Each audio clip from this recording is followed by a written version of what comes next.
Fala, Fogão. Fim da 31ª rodada para o Botafogo no Campeonato Brasileiro. Nova derrota, resultado mais do que normal para esse bando de jogadores aí que infelizmente vestem a camisa do Botafogo. 3-1 Atlético Goianiense, com extrema facilidade até diria. Embora o primeiro tempo tenha sido muito ruim de se ver, na segunda etapa, depois do Botafogo fazer o gol, teve um jogo mais movimentado e quando o Atlético Goianiense teve que forçar um pouquinho que seja, o Botafogo entregou, né? O Botafogo não consegue segurar o resultado. Saiu na frente do placar, mas 3 minutos depois cedeu o empate.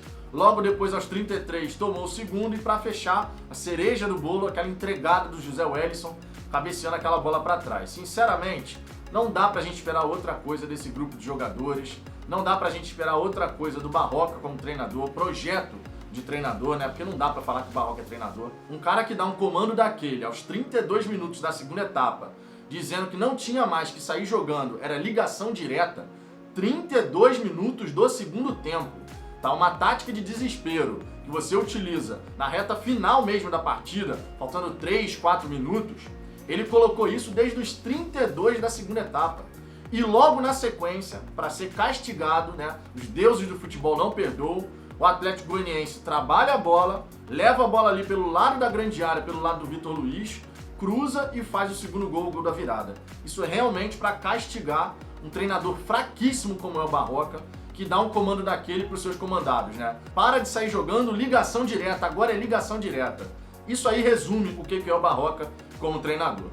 Falando sobre essa partida, mais uma vez, a gente viu mais do mesmo, né? 2 gols em jogadas de cruzamento, a entregada final do José Wellison, sempre tem alguém falhando individualmente e coletivamente o time do Botafogo sempre está entregando também. Kevin, Benevenuto, Vitor Luiz, esse trio aqui, que são titulares incontestáveis do Barroca, novamente falharam na partida. No primeiro gol era o Kevin marcando, né? Marcando é maneira de falar, porque esse time do Botafogo não marca ninguém. Tirando um ou outro ali que se esforça, mas a maioria ali não marca ninguém, só finge que está marcando. O Kevin ali na jogada, o cara cruza, o Benevenuto erra o corte, dali sai o gol do empate do Atlético Goianiense. No segundo gol, logo depois dessa instrução esdrúxula do Barroca, né, de parar de sair jogando e fazer ligação direta, jogada bem construída pelo Atlético Goianiense, cruzamento na área pelo lado do Vitor Luiz, mais um, né, seja pela esquerda, seja pela direita, todo adversário sabe como vai chegar o gol do Botafogo. Não tem um adversário que não saiba como construir suas jogadas para poder levar perigo ao gol do Botafogo e fazer os gols que vão garantir a vitória, né? Verdade seja dita. Então a gente teve esse cruzamento em cima do Vitor Luiz, o segundo gol, gol da virada, e aí, numa falha individual, o José Wellison tocando de cabeça para trás e o time do Atlético Goianiense chegando ali, correndo em direção ao gol sozinho. Não teve nem grande trabalho, o Benevenuto ainda tentou fazer o corte, mas a bola acabou sobrando ainda para o jogador do Atlético Goianiense, que cruzou para o cara aqui no meio que estava completamente livre.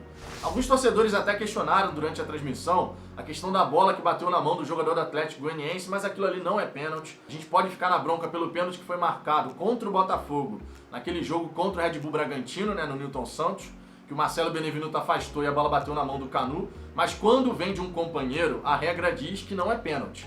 Então a nossa bronca fica por conta daquele lance do jogo contra o Red Bull Bragantino, mas nada a reclamar em relação a esse lance aí contra o Atlético Goianiense. Eu queria dividir essa partida aqui em alguns tópicos. O primeiro deles sendo o Barroca. O que a gente pode falar sobre o Barroca? Se você parar para pensar na escalação que ele mandou a campo, com 3 centroavantes,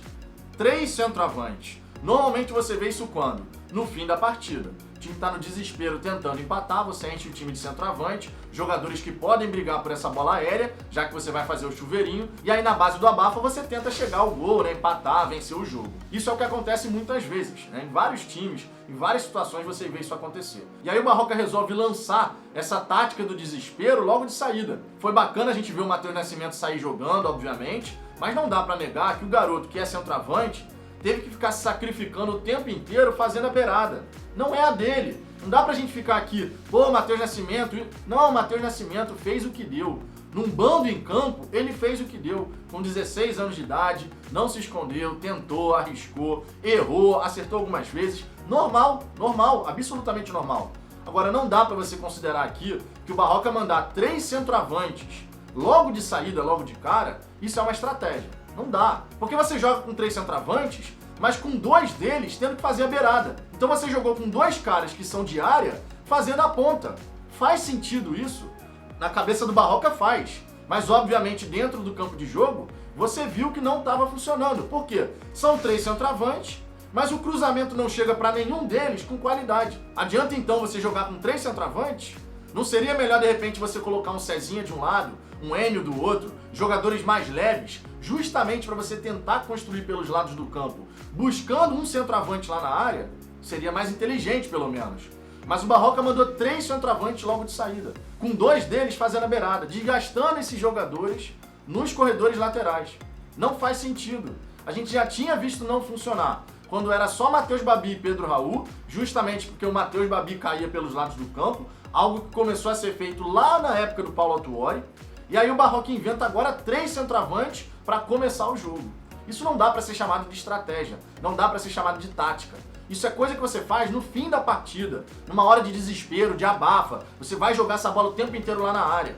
E o time do Botafogo, que precisava construir bem as suas jogadas, justamente para poder chegar ao gol e garantir uma vitória importantíssima, né? Pelo menos aí por conta da dignidade, algo que eu já falei algumas vezes aqui no canal, ele lança essa escalação logo de saída.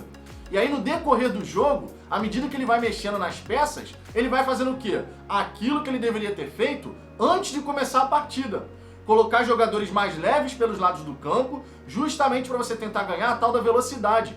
Então ele faz a coisa invertida. E para completar, ainda dando aquela instrução bizarra para o time parar de sair jogando. Não é mais para sair jogando, é ligação direta. 32 minutos da segunda etapa. Quando a transmissão pegou essa fala do Barroca, aquilo ali é emblemático. Aquilo ali, sinceramente, é algo pro Ducésio Melo chegar no vestiário já, puxar o Barroca aqui e falar: Barroca, olha, depois da instrução que você deu, tu não serve para trabalhar no Botafogo, não. Se o Ducésio Melo não decidir pela demissão do Barroca, depois de tudo que aconteceu, ele estará sendo conivente com tudo que está acontecendo nessa reta final. Eu não vou jogar a culpa do rebaixamento no colo do Ducésio Melo, porque a culpa desse rebaixamento, a montagem desse elenco, é do comitê gestor. Agora, o Ducésio Melo, que entrou em 4 de janeiro e que já deu declarações dizendo que pensa em manter o Barroca e que se dependesse dele, o Barroca ficaria por 4 anos, ou seja, todo o período de mandato dele.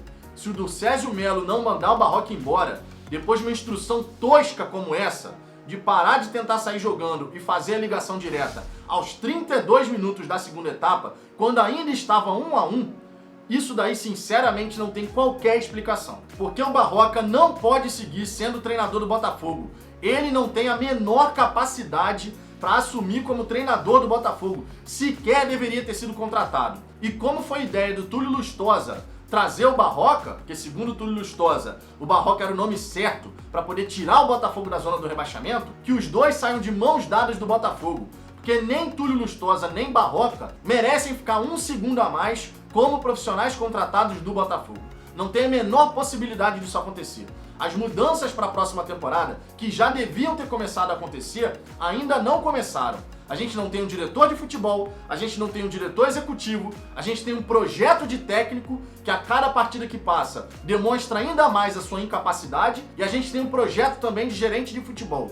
Então, do Ducésio Melo e o Vinícius Assunção, se vocês não tomarem uma atitude agora, tá? Vocês estarão sendo coniventes com a vergonha que o Botafogo está passando. Infelizmente, a gente está passando por essa situação. A torcida botafoguense não merecia passar por essa situação. É um bando em campo, é um bando de jogadores que não entendem a grandeza dessa camisa, tá? E que estão fazendo esse papelão partida após partida. Eu tenho certeza absoluta que se a torcida do Botafogo pudesse escolher entre não jogar mais nenhuma partida até o fim do Campeonato Brasileiro, perde todas por WO, ou continua vendo esse bando vestindo a nossa camisa até o fim da competição, eu tenho certeza absoluta que a escolha da torcida botafoguense seria perder todas as partidas restantes por WO. Porque ver esses caras vestindo essa camisa aqui é doloroso pra cacete. Esses caras não merecem vestir a camisa do Botafogo. O que eles conseguiram fazer nessa temporada é algo vergonhoso. Uma mancha na história do Botafogo muito superior a outros tantos times ruins que a gente teve ao longo da nossa história. Mesmo quando a gente caiu em 2002, em 2014, a gente via pelo menos um pingo de vergonha na cara. O time de 2014 chegou a ter 8 meses de salário atrasado. e eles corriam até o final. Não conseguiram, ok, mas corriam, lutavam, tinham um pingo de vergonha na cara, com 8 meses de salário atrasado, mas ainda assim entrando em campo e tentando reverter um cenário que obviamente era muito complicado, não foi revertido, mas pelo menos até o fim eles tentaram lutar. Esse time de 2020, sinceramente, isso é um arremedo de time. É um bando de jogadores que não tem vergonha na cara e que não deveriam vestir a camisa do Botafogo. Aí ficam fazendo essa ceninha, igual o Nazário, pegando o copo e jogando contra o chão. Ah, pelo amor de Deus, o Nazário não consegue dominar uma bola. Você vê vários jogadores ali do Botafogo que sequer conseguem dominar uma bola. O domínio é um fundamento básico do futebol. E você vê um monte de jogador nesse grupo de jogadores que sequer dominar a bola consegue. Isso é brincadeira. 90% pelo menos desse grupo de jogadores tem que sair do Botafogo. E para começar a mudança, o Durcésio Melo tem que tirar o Túlio Lustosa, o Barroca, para que esse diretor de futebol chegando possa começar, entre aspas, com uma folha em branco. Para ele não chegar já com a pressão da torcida pedindo a cabeça desses dois profissionais. Porque é isso que vai acontecer. E se esse profissional, esse diretor de futebol, não demitir o Eduardo Barroca e o Túlio Lustosa, a torcida do Botafogo, que já está virando as costas para a instituição, vai virar ainda mais. Ou seja, nem o apoio do seu apaixonado torcedor o Botafogo vai ter. E é muito justo, não dá para criticar quem vai virar as costas. Quando você vê tudo o que acontece e você não vê uma mudança sequer, obviamente isso causa uma revolta na torcida e, claro, causa o afastamento de muito torcedor que está de saco cheio de ver tudo o que está acontecendo. Durcésio Melo, se você não tomar essa atitude, você será conivente e passará a ter também uma grande parcela de responsabilidade na vergonha que o Botafogo está passando. Eu não estou falando de rebaixamento, eu estou falando da vergonha, porque o Botafogo está sendo humilhado dentro de campo e fora de campo também, com tudo que acontece. Então o que a gente precisa ver agora é mudança, é pulso firme, é parar com um discursinho e começar a agir. O planejamento da próxima temporada já deveria ter começado. E até agora o Botafogo está aí, alimentando uma falsa esperança que nunca existiu. Porque esse time do Botafogo não luta, não se empenha e não se dedica. Eles estão acostumados com a derrota e assim vão permanecer até o fim da competição. Mas eu quero saber a sua opinião, Fogão. O que você pensa sobre mais essa humilhação que o Botafogo passou no Campeonato Brasileiro? Deixe seu comentário aqui embaixo. A sua participação sempre vai ser muito importante, porque a gente tem que, de alguma maneira, tentar externar a nossa revolta com tudo que a gente está vendo. É inadmissível tudo que está acontecendo com o Botafogo, dentro de campo e fora de campo. Enfim, deixe seu comentário aqui embaixo, se inscreve no canal se ainda não for inscrito, porque apesar dos pesares, o seu apoio aqui no canal é muito importante. Eu aguardo vocês no próximo vídeo.